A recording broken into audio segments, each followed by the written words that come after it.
working on a script, but of course it never happened because of his illness, and that was the Naked Lunch. And that was the film that was later made by David Cronenberg, in a completely different version from that which Anthony had planned to do. Okay, any more questions for Robin? Yes, when you were making Flesh and Blood Show, did you see it as simply an actor getting work? Or did you, because obviously us who are genre fans had a lot of high regard for these films, particularly films of Peter Walker, even though we were probably under no illusions about them being art and anything like that. But we hold Peter films in high regard, and we see them as part of symbolising something that's great about 70s cinema. Did you think that you were doing anything of artistic worth, or did you just think, I'm making a bit of money? No, I think I said that earlier. With Flesh and Blood Show, I felt that Pete, I was out of work, and he gratuitously cast me in a part that I didn't really have that much to do. Yeah. And I think he felt that I was a good company member, and I would be good to have on board, even though it wouldn't. I mean, if you consider I was working my way down with Pete. Cooley Carroll had the lead, Four Dimensions of Greta, I was one under the lead, and Flesh and Blood Show, I was sort of wines and spirits, if you like. So, you could survive the killing. Yes, exactly. Contractually. Did the best line in the entire film. Oh, did I? What was that? If it wasn't so bloody tragic and horrible, it could almost make a movie script. I think I say that in every film I've been in. I was a question for which either Richard or Robin could answer. And that is, does anyone have any idea of what became of Vanessa Shaw that starred opposite you in horror? I asked him that question, actually. I don't know what became of her.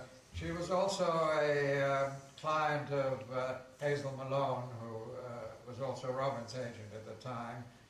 And Hazel sent her over to be interviewed by Anthony and me. Her name was actually Phoebe Shaw. And we talked to her, and we thought, she would be right for the part. But I said to Hazel Malone that I'm not going to make a picture where the leading, a horror picture, addressed to the kind of audience that likes to see those films, and have the name on the screen as the leading lady, Phoebe Shaw. I mean, those were the days when major studios used to change every actor or actress's name to something that, was either more glamorous or had a better ring to it. And I said, I'll only sign her if she agrees to a change of name. And we settled on Vanessa Shaw. And I think she did a very nice job in the picture. We don't know what's happened to her. I don't know she ran off with the Frenchman. I had a brief affair with her, and she ran off with the Frenchman. I never saw her again after horror. And I've never seen her name in connection with another film. I don't know. I truthfully don't know what happened. But I've got a lot of leading people who sort of disappeared. Whatever happened to Janet Lynn? Your next question. After Cooley Carroll, she had a tiny little part in a film, again made by Peter Rogers, directed by Sidney Hayes, called Assault. That's right, you're right, she did. Followed by Tony Beckley in the school library. But, which film did I make with Sidney Hayes? No, there's one. There you go, just to call him out. Hang on, was it not Hide and Seek? No, I did Hide and Seek, but that was a Children's Film Foundation film. And the film I made with Sidney Hayes was a film called All Coppers Are. Yes. There you go. Yes. Too late. I got that one. Yeah. I know more about me than him. You know.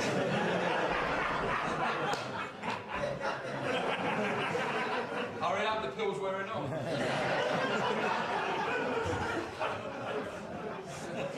Okay, any more questions? Any more questions for Robin? Yeah, one there. Yes, I saw you playing Arturo Ui a long time ago in Oxford, and it's absolutely wonderful. Oh, thank you. Are you looking for those kind of parts these days? That was very. Somebody made some comments earlier about my classical side of the career, and I talked about that production, which I thought was Cambridge Theatre Company, and I thought was I think David Haig was in that as well, and some people who went on to do other things. And yes, but it needs an imaginative director to cast me, and that was Roger Michell production, who Roger Michel has become Roger Michel, a very commercial director. But he actually cast me, and every now and then it's up to directors to be imaginative. And unfortunately, this is no gripe. I once said this to a newspaper interview, and I was accused of being bitter, which I'm not at all. I'm not bitter about anything.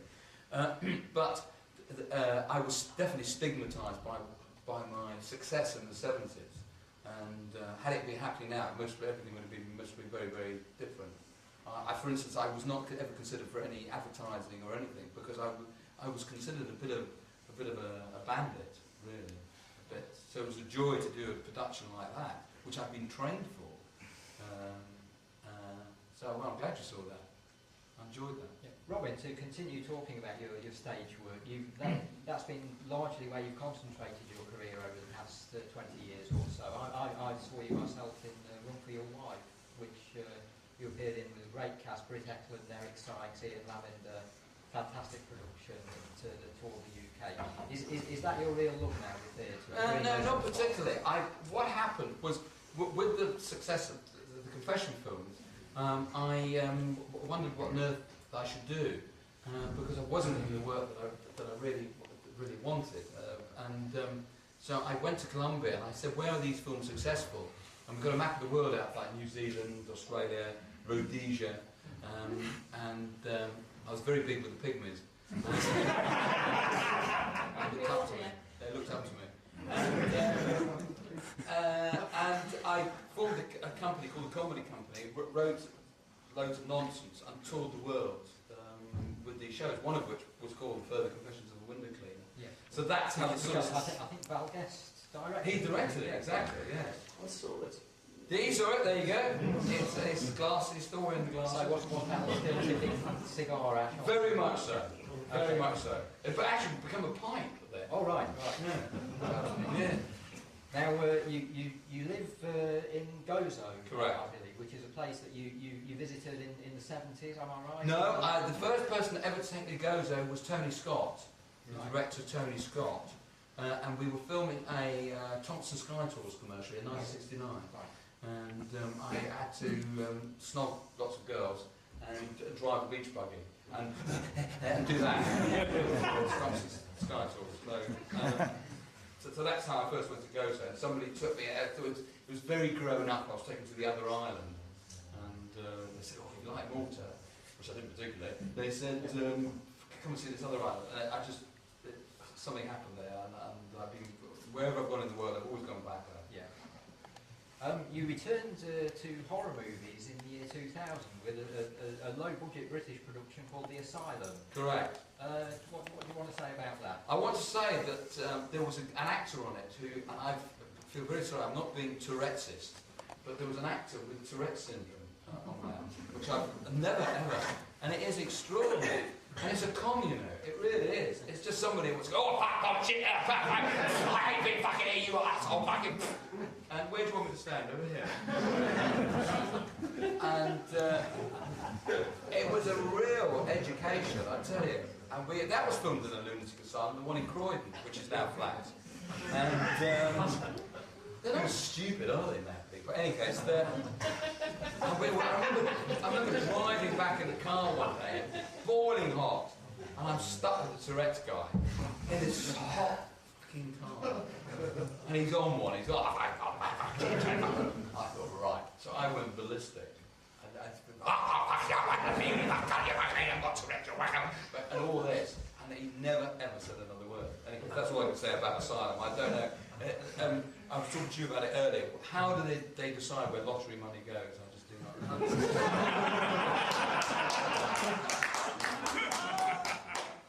Well, we're not going to top that, I don't think.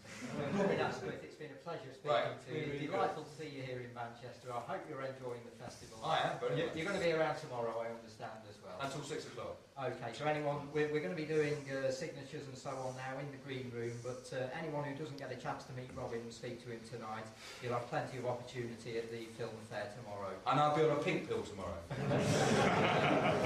Okay, all that remains for me to say is thank you to Richard Gordon, and will you put your hands together for our special guest tonight, Mr. Robin Buxton.